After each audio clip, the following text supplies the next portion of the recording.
बिस्मिल्लाहिर्रहमानिर्रहीम। शुरू करती हूँ अल्लाह के नाम से जो बड़ा मेहरबान और निहायत रहम करने वाला है। कैसे हैं आप सब? उम्मीद करती हूँ आप सब खैरियत से होंगे। आज का वजीफ़ा बहुत ही ख़ास वजीफ़ा है।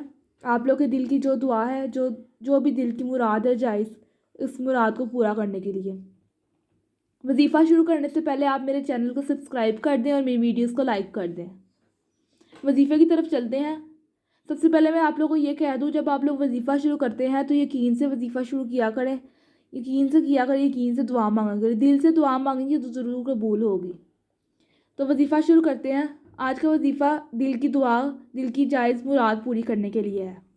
वजीफ़ा क्या है ये मैं आपको बता देती हूँ। आप लोगों ने सूरह फातिहा पढ़नी है। सूरह फातिहा कितनी मरतबा पढ़नी है ये बता देती हूँ मैं आपको। सूरह फातिहा आप लोगों ने पढ़नी है तो हर मरतबा बिस्मिल्लाहिर्रहमानिर्रहीम के साथ पढ़नी है। 41 मरतबा सूरह फातिहा पढ़नी है आप लोगों ने। 41 दफ़ा सूरह फातिहा पढ़नी है और 40 दिन का ये अमल है। 40 दिन का ये अमल है। इंशाल्लाह जल्द से जल्द आप लोगों की दुआ कबूल हो जाएगी। कितने दिन कब पढ़ना है ये आप लोगों ने, ये मैं बता देती हूँ आप लोगों को। आप लोगों ने ये फजर की नमाज के वक्त पढ़ना है। कब पढ़ना है फजर की नमाज? जब आप सुन्नतें पढ़ लेंगे और सुन्नतें पढ़ के, फ़र्ज़ों से पहले और सुन्नतें पढ़ के, तो ये दरमियान में, फ़जर की नमाज के दरमियान में आप लोगों ने ये वजीफ़ा पढ़ना है। इंशाल्लाह बहुत ही फ़ायदा होगा। तो वजीफ़ा बहुत ही फ़ायदेमंद है। आप पढ़ के देखिए, बहुत ही फ़ायदा होगा आप लोगों को। मुझे भी दुआओं में याद रखिएगा।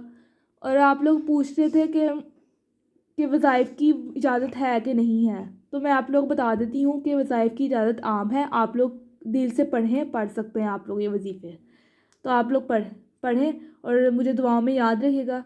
अगर आप लोगों को मेरी वीडियोस पसंद आती है तो प्लीज़ मेरे चैनल को सब्सक्राइब कर दें और मेरी वीडियोस को लाइक कर दें। अल्लाह हाफ़िज़।